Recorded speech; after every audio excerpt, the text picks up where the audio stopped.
عن سعید بن ابی راشد ان یعلا بن مرہ حدثهم انہم خرجوا مع النبی صلی اللہ علیہ وسلم الى طعام دعوا له.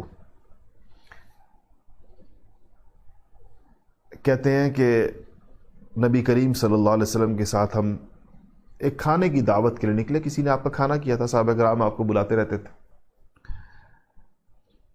تو ہم بھی یہ فرما رہے ہیں ہم بھی ساتھ تھے. یعلا بن مرہ تو کہتے ہیں کہ فَإِذَا حُسَيْنٌ يَلْعَبُ فِي السِّكَّةِ، سکہ کہتے ہیں گلی کو. تو دیکھا تو حضور نے گھر سے باہر نکلے اپنے گھر سے. تو میں نے عرض کیا گھروں کا نقشہ سامنے رکھا کریں تو یہ حدیثیں بہت مزے سے سمجھ میں آتی ہیں. تو آپ نے دیکھا کہ گلی میں حضرت حسین کھیل رہے ہیں، یلعب کھیل رہے ہیں. قال فتقدم النبی صلی اللہ علیہ وسلم امام القوم وبسط یدیہ. تو آپ تو لوگوں کے ساتھ تھے، حضرت حسین کو کھیلتا ہوا دیکھ کر آپ ایک دم تیزی سے آگے گئے، سب سے آگے نکل گئے. اور کیا کیا آپ نے؟ بسط یدیہ، دونوں ہاتھ یوں پھیلا دیے. دونوں ہاتھ یوں جس طرح بچوں کے لوگ دور سے پھیلا دیتے ہیں. اچھا اب کہتے ہیں حضور نے تو ہاتھ پھیلائے تو آپ نے بچوں کو دیکھا نا، بچے یوں یوں اس وقت دائیں بائیں بھاگتے ہیں. تو کہا کہ فجعل الغلام یفر ہا ہنا و ہا ہنا ویضاحکہ النبی، کہا کہ وہ ادھر بھاگتے ہیں ادھر بھاگتے ہیں. حضور ان کے ساتھ ساتھ اپنے ہاتھ پھیلائے ہوئے، حسن ادھر جاتے ہیں حضور بھی ادھر، حضرت سر جاتے ہیں حضرت تو حضرت حسین. تو کہا کہ اور آپ کیا کر رہے ہیں؟ ان کو ساتھ بھاگ رہے ہیں اور نبی کریم صلی اللہ علیہ وسلم ان کو ہنسا رہے ہیں. یضاحکہ کا مطلب ہے ہنسا رہے ہیں ان کو. النبی حتی اخذہ، اور پھر آپ نے ان کو جیسا بندہ بچے کو نہیں کہتا میں آیا میں آیا میں آیا میں آیا، یوں کر کے ہاتھ پھیلائے ہوئے وہ یوں بھاگ رہے ہیں یوں بھاگ رہے ہیں. آپ ان کے ساتھ ساتھ آپ اس منظر کو اپنے ذہن میں لائیں کیا صورت ہوگی. اور کہتے ہیں جا کر آپ نے پکڑ لیا، ہنساتے ہنساتے ہنساتے ہنساتے پکڑ لیا.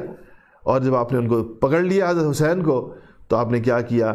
کہتے ہیں کہ حضور نے فجعل احدى یدیہ تحت ذقنہ، آپ نے اپنا ایک ہاتھ ان کی ٹھوڑی کے نیچے رکھا، والاخری فی فأس رأسہ، اور دوسرا سر پر ان کے یوں ٹھوڑی پر ہاتھ رکھا اور یوں سر پر ہاتھ رکھا، اس طرح دو سر پر ہاتھ رکھا اور پھر ان کا منہ اپنے منہ کے قریب کیا.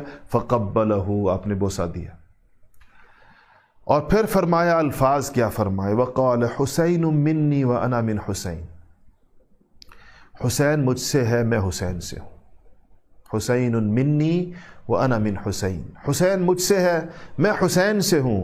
احب اللہ من احب حسینا، اللہ اس سے محبت رکھے گا جو حسین سے محبت رکھے گا. اللہ اس سے محبت رکھے جو حسین سے محبت رکھے. احب اللہ من احب حسینا، جو حسین سے محبت رکھے اللہ اس سے محبت رکھے. حسین سبط من الاسباط، حسین نواسوں میں کیا شاندار نواسا ہے، حسین نواسوں میں کیا شاندار نواسا ہے، اور حسین میرے پیاروں میں سے کیا پیارا ہے. اور بعض حضرات اس کا ترجمہ کرتے ہیں سبط کا ایک اور کہ حسین تو قبیلوں میں سے سب سے شاندار قبیلہ ہے. اس میں پھر ان کی ساری اولاد بھی آ جاتی کہ حسین کی جو اولاد ہے وہ ساری کی ساری کیا ہی شاندار اولاد ہوگی، اور کیا ان کا قبیلہ ہوگا، کیا ان سے اللہ تعالیٰ جو نسل چلائیں گے. اور سب اس سارے معنی کی اس میں گنجائش ہے. حسین سبط، سبط ویسے نواسے کو کہتے ہیں.